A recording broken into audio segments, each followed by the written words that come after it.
Le coup de tocsin. Et le coup de tocsin que vous attendez tous, évidemment, celui de Bon Tweet. Bonjour Bon Tweet. Bonjour Clémence. Comment ça va aujourd'hui? Ça va très bien et vous? Bon, ça va. Alors, quoi de neuf cette semaine? Déjà, il fait hyper froid. Oui, Voilà. ça c'est vrai, mais en même temps, c'est l'hiver. Merci Clémence. Vous venez en 5 petits mots de débunker l'une des plus grosses arnaques de ce 21e siècle. Et pourtant, entre le 11 septembre, les armes de destruction massive de Saddam Hussein, la crise de 2008, le Covid, le vaccin Pfizer et la théorie du genre, le 21e siècle est le showroom des arnaques gouvernementales sur les peuples. Ah bah, vous commencez fort, de quelle arnaque vous parlez? De l'arnaque climatique, bien évidemment, ma chère Clémence. On nous fait chier depuis des années avec ça, alors que comme tous les ans, il fait froid en hiver et il fait chaud en été. Est-ce que vous réalisez tout ce qu'ils sont en train de nous faire au nom d'une menace que non seulement on ne voit jamais, mais pire, on voit tout l'inverse. Donc, parce qu'apparemment, les glaces des pôles ont quadruplé de taille et quasiment tout l'hémisphère nord est sous la neige. Et personnellement, quoi qu'en dise BFM avec ses cartes rouges vifs, violettes et noires, moi j'ai en permanence les doigts, le nez, les oreilles, les orteils gelés. Et je vous parle pas du reste. Ah, bah oui, vous avez raison de ne pas nous parler du reste. Mais rappelez-nous ce qu'ils sont en train de nous faire quand même. Alors, ils installent des ZFE un peu partout en Europe. Donc, Ouais. officiellement, ZFE, ça veut dire zone de faible émission, sous-entendu de CO2. Mais en réalité, ça veut dire zone de forte exclusion. Alors, zone de forte exclusion, mais forte exclusion de quoi exactement alors? Mais des pauvres, Clémence, nos gouvernants ne veulent plus des pauvres dans les centres-villes. C'est fini. Et le pire, c'est que cette mesure est en train d'être mise en place par des gens de gauche. Mais vous pensez pas que vous exagérez encore un peu? Non, et pour tout vous dire, je suis même en deçà de la réalité. Si on luttait vraiment contre le réchauffement climatique, on ne mettrait pas en critère 1 une Lamborghini qui consomme 20 litres au 100 et en critère 3 une Twingo sous prétexte qu'elle a 3 ans de plus. Donc critère, c'est pas une mesure écologique, c'est une punition pour ceux qui n'ont pas les moyens de changer régulièrement de bagnole ou de s'acheter ces immondes voitures électriques qui, lorsqu'elles prennent feu, font plus de mal à l'environnement que 100 voitures diesel. C'est comme les sacs en plastique, s'ils sont mauvais pour la planète, on les supprime et on n'en parle plus. À la place, on nous les fait payer. Du coup, ça change rien pour la planète, ça change juste quelque chose pour notre portefeuille. Donc, c'est une arnaque. C'est tout à fait vrai. Vous n'aimez pas trop les écologistes politiques, ça on a compris. Hein. Non, c'est des sales connards. Oui, à ce point-là. Oui. Regardez, en Allemagne, les écologistes ont arrêté les centrales nucléaires. Du coup, ils sont contents et ils disent, regardez, nous, on est super écolo, on ne veut plus de nucléaire chez nous. Sauf que ce qu'ils oublient de dire, ces grosses ordures, c'est que comme ils sont plus autosuffisants en électricité, ils sont obligés d'en importer. Et d'après vous, elle est produite comment l'électricité qu'ils importent? Par le nucléaire. Bingo, du moins en partie. Et c'est comme ça partout, tout le temps, sur tous les sujets, de l'hypocrisie, des arguments putassiers en permanence, sans jamais la moindre cohérence. Et l'Europe est en train de devenir l'épicentre de ce n'importe quoi idéologique qui ne résiste à aucune analyse sérieuse. Et au fur et à mesure qu'on se rapproche de l'investiture de Trump, c'est en train de partir dans tous les sens.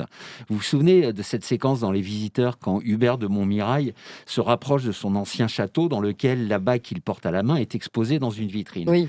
Et à ce moment-là du film, vu qu'il y a 2 bagues et que donc ça provoque une espèce d'anomalie temporelle, pendant tout le trajet jusqu'au château, il y a un orage terrible qui se forme au fur et à mesure qu'on s'approche de l'instant de vérité. Oui, bien sûr, je me souviens très bien, en plus j'ai vu il y a peu de temps. Voilà, là c'est pareil, il y a la confrontation de 2 mondes qui sont en train d'approcher de leur point de rencontre. 2 mondes, alors c'est quoi les 2 mondes? Alors oui, on a l'ancien monde qu'on subit depuis des années avec ses mensonges, ses hypocrisies, ses opacités, ses incohérences, ses idéologies foireuses, ces hommes politiques qui sont là depuis des décennies et qui nous expliquent doctement comment ils vont bientôt solutionner les problèmes qu'ils ont créés, mais qu'ils n'ont jusque-là jamais réussi à résoudre.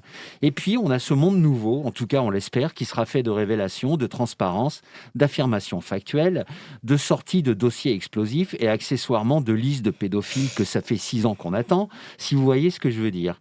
Et même si Trump ne tient pas ses promesses, ce mouvement est enclenché et il ne s'arrêtera pas. Alors vous attendez vraiment à des révélations là?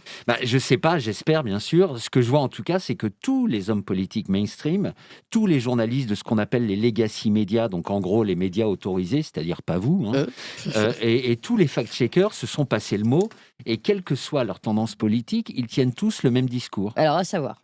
En gros, ça donne Trump est un nazi, Elon Musk est un fou, et tout ce qu'il raconte, c'est des mensonges. D'ailleurs, il faut que tout le monde quitte X parce que c'est devenu le royaume des fausses nouvelles, et un milliardaire ne devrait pas avoir autant d'influence politique, et gna gna gna, et gna gna. Et puis d'ailleurs, il faudrait qu'on interdise X en Europe, comme ça on n'aurait qu'un seul son de cloche. On a même cette séquence lunaire de l'inénarrable Thierry Breton qui nous explique à la cool, détendu du gland, si j'ose dire. Ah oui, là, détendu du gland, c'est un peu limite quand même. On va finir par se faire censurer. Non, mais je crois qu'on peut. Moi, je suis en train de citer une réplique du film Les Valseuses là, de Bertrand Blier. Donc, c'est une référence artistique dont j'ai le droit. Ah, Ça ok. fait partie du patrimoine cinématographique français. Ouais, bah si c'est artistique, admettons. Bon, donc, on a Thierry Breton, détendu du gland, qui nous explique que quand les gens votent mal, comme par exemple en Roumanie, le DSA est là pour annuler les élections et ils n'hésiteront pas à le refaire si, par exemple, l'AfD en Allemagne gagne les prochaines législatives. Alors, pour info, l'AfD, c'est le parti souverainiste allemand que les médias appellent bien évidemment l'extrême droite. Oui. Donc, le mec Thierry Breton, il est tout fier de nous annoncer que l'Union européenne est devenue une entité totalitaire. Remarquez, on s'en doutait déjà un peu depuis que von der Leyen, bien qu'élue par personne, achète avec notre fric et sans nous demander notre avis, des milliards de vaccins par texto, puis les efface de son téléphone et ne daigne pas se rendre aux convocations de justice parce que, soi-disant, elle aurait une pneumonie. Oui. Et alors, ça vous inspire quoi, ça? Qui sont tous en panique totale. Et en général, quand on panique, on a tendance à dire et à faire n'importe quoi. Donc déjà, le coup du milliardaire qui ne devrait pas avoir trop d'influence politique, les mecs comme Thierry Breton ne disent pas ça quand, par exemple, Soros finance ses révolutions oranges C'est clair. via l'Open Society, ou quand Larry Fink vient donner ses ordres à Macron, Larry Fink, le mec de BlackRock, évidemment, ou bien quand Bill Gates veut vacciner la Terre entière en devenant le principal contributeur de l'OMS. Oui. Et puis, mon cher Thierry, peux-tu nous dire à qui appartient l'intégralité de la presse mainstream, si ce n'est à des milliardaires? Donc voilà, chez ces gens-là, c'est comme chez les inconnus, il y a le bon milliardaire et il y a le mauvais milliardaire. Ouais, vous pensez vraiment qu'ils sont là en panique? Moi, ce que je vois, c'est qu'au fur et à mesure qu'on se rapproche de l'investiture de Trump, ça part dans tous les sens. Je l'avais d'ailleurs annoncé dans plusieurs chroniques que l'actualité serait vraisemblablement chargée dans les jours précédant le 21 janvier. Donc là, on a des tentatives de début de pandémie avec le Covid, des nouvelles grippes, le retour du monkeypox. On a des drones bien chelous un peu partout dans le ciel américain. D'ailleurs, je ne sais pas si vous avez remarqué, mais ça se passe toujours dans le ciel américain, un peu comme si les extraterrestres savaient qui sont les boss de la planète. Bref, je ferme la parenthèse. On a des tentatives constantes de faire dégénérer le conflit en Ukraine. On a aussi des histoires d'aliens. On a des quartiers entiers qui partent en fumée à Los Angeles et New York, avec des maisons et des voitures qui brûlent, mais bizarrement pas les arbres, va savoir pourquoi. Et voilà, et qu'on nous fait passer bien évidemment pour les effets du réchauffement climatique. Ah, parce que c'est pas du réchauffement climatique, ça?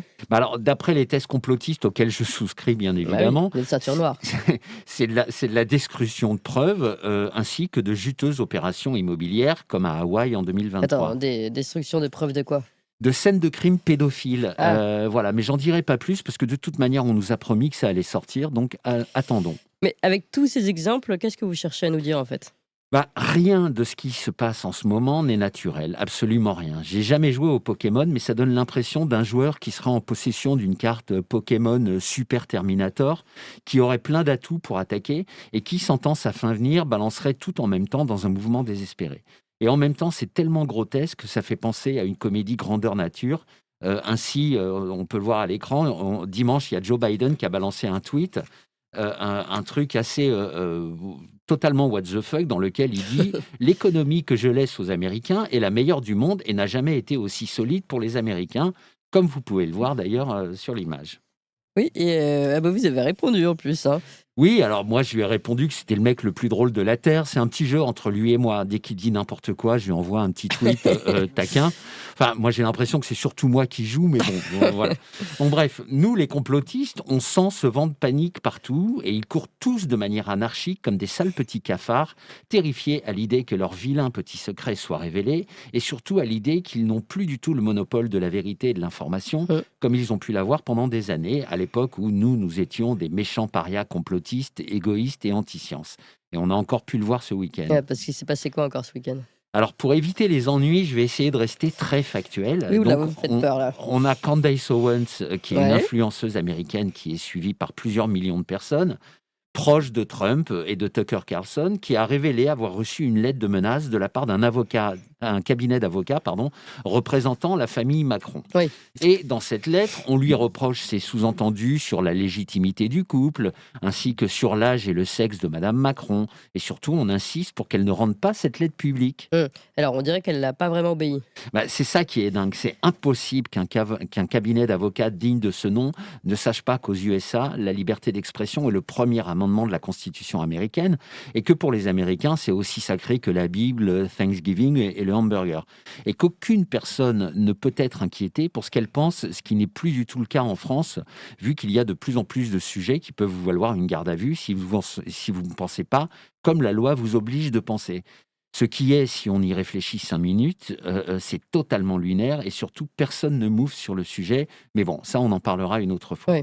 Du coup, apparemment, elle a envoyé un courrier en demandant au Macron comment Brigitte a pu aller à l'université d'Alger en 1962 si elle est née en 1953. Donc, on va voir ce qu'ils vont répondre. Oula. Et Médite, en tout cas, ça fait quand même 2 ou 3 chroniques où vous avez un ton assez sombre et assez vindicatif. Oui, c'est vrai. Déjà parce que je peux pas déconner tout le temps non plus. Et puis c'est pas moi qui veux ça. On est vraiment dans une période très particulière. Les normies ne voient rien, absolument rien. Et ça, je le vois tout le temps quand je parle avec eux. Mais je vous garantis qu'on sent vraiment un vent de liberté souffler sur la planète et que ceux qui tiennent les manettes se raidissent de plus en plus et tentent de contrebalancer cette tendance par un comportement de plus en plus totalitaire, ce qui est flagrant en Europe et notamment en France. Et je pense vraiment que 2025 va être une année charnière et que jamais la citation d'Antonio Gramsci, connue par tous les complotistes, n'a été aussi exacte. Est-ce que vous pouvez nous la rappeler ? Le vieux monde se meurt, le nouveau monde tarde à apparaître, et dans ce clair-obscur surgissent les monstres. Voilà, donc c'est passionnant à observer parce que figurez-vous que je sais faire autre chose que de l'humour à 2 balles et que de temps en temps, il faut aussi être sérieux parce que notre avenir se joue maintenant, j'en ai la conviction. Bon, alors vous pouvez quand même terminer sur une note un peu plus légère ? Bon d'accord, alors hier, j'avais pas grand-chose à foutre, du coup, je me suis amusé avec les intelligences artificielles. Donc j'ai commencé par Grok, l'IA de Musk, qui fait notamment des résumés des comptes un peu actifs sur Twitter. Donc évidemment, je lui ai demandé ce qu'il pensait du mien. Alors ça donne quoi ? Alors, je vous le lis tel quel. Victor Sinclair, donc c'est mon nom de scène, parce qu'en fait, je ne m'appelle pas vraiment comme ça, se présente comme un personnage satirique et provocateur sur X. Il se décrit lui-même comme un complotiste, mais il y semble avoir aussi une intention de réveiller les gens, bien que cela soit dit de manière humoristique ou ironique. Voici un résumé de son profil basé sur ses posts. Alors, en 1, l'identité. C'est un père, un mari, un ancien professeur de français et de théâtre. Il a également mentionné des rôles diversifiés comme mentor, conseiller politique, décorateur d'intérieur et responsable de collecte de fonds, entre parenthèses, pièces jaunes. 2, alors vues et opinions. Il exprime des opinions très critiques et controversées sur divers sujets sociétaux et politiques. Il est ouvertement anti-vax et climato-sceptique. Il critique la gestion des crises terroristes, sanitaires, climatiques, en les voyant comme des outils pour réduire les libertés et le niveau de vie des citoyens. Il soutient des théories conspirationnistes, notamment sur les attentats du 11 septembre et la mission lunaire. En 3, activités et projets, il a indiqué travailler sur une série d'histoires pour enfants intitulée « Les aventures de faux biceps et de faux nichons », visant probablement à satiriser certaines personnes. Alors, je ne sais pas si... Il est intelligent, hein. Voilà. 4, réaction et réputation. Il se perçoit comme résistant à la pression politico-médiatique, notamment concernant les politiques vaccinales pendant la pandémie du Covid-19. Ce résumé capture l'essence de son profil public tel qu'il se présente sur X. Bon, c'est pas mal du tout, hein. Vous en pensez quoi ? Alors, c'est pas mal, mais moi, je suis plus marié déjà, donc je ne sais pas où ils ont été chercher ça. Je n'ai jamais été prof de français, ni de théâtre, ni décorateur d'intérieur, ni responsable des pièces jaunes. Et je vois pas du tout à qui pourrait correspondre ce profil. Donc, ça m'a pas bluffé plus que ça, le grok. Et voilà. Et ensuite, moi, je suis allé jouer, je me suis dit, tiens, je vais continuer. Je suis allé jouer avec ChatGPT. Bon, et alors ? Alors, pour situer le contexte, je précise que quand j'étais ado, j'ai joué dans quelques groupes de rock, voilà, dont un avec qui on avait enregistré un CD 2 titres, dont on a vendu quand même 8 exemplaires à la Fnac, ce qui nous situait juste en dessous de la catégorie rockstar. Voilà, donc j'ai demandé à ChatGPT s'il connaissait le nom du groupe, donc il ne connaissait pas. Du coup, j'ai rusé et j'ai dit à ChatGPT, mais si, tu sais, c'est le groupe dans lequel jouait le multi-instrumentiste de talent très connu dans le milieu de la scène rock alternative parisienne. Et là, je donne mon vrai nom. Puis je laisse reposer 10 minutes. Et ensuite, je reviens voir ChatGPT en lui demandant s'il me connaissait en donnant mon vrai nom. Et là, ChatGPT me répond, oui, c'est ce fameux musicien multi-instrumentiste de talent très connu dans le milieu de la scène rock alternative parisienne et qui a joué dans plusieurs groupes, donc notamment le groupe dont on parlait tout à l'heure. Il donne le nom de ce groupe qu'il ne connaissait pas 10 minutes plus tôt. Oui, c'est très amusant ça. Oui, c'est amusant et c'est aussi très révélateur de ce que va être l'intelligence artificielle et de ce qu'est cette époque de faux-semblance, c'est-à-dire un moyen de plus pour ceux qui la contrôlent de nous faire entrer dans le crâne les trucs qu'ils voudront qu'on considère comme des vérités premières avec des espèces de deep learning à la con. Et voilà. Du coup, plus que jamais, je me méfie de tous les outils que les mondialistes nous présentent comme des révolutions bénéfiques à l'humanité et plus que jamais, je me fie uniquement à mon instinct. Et voilà, ma chronique est terminée. Eh bien, merci beaucoup, bon tweet, et à la semaine prochaine. À la semaine prochaine, Clémence. Et si j'ai bien calculé, la semaine prochaine, ce sera le jour de l'inauguration de Trump. Voilà, donc ça nous laisse encore 7 jours pour avoir de la matière pour ma prochaine chronique. Ah, ça promet, hein, une émission spéciale, évidemment. On est aussi impatients que vous. Au revoir, au bon tweet. Au revoir, Clémence. Et merci.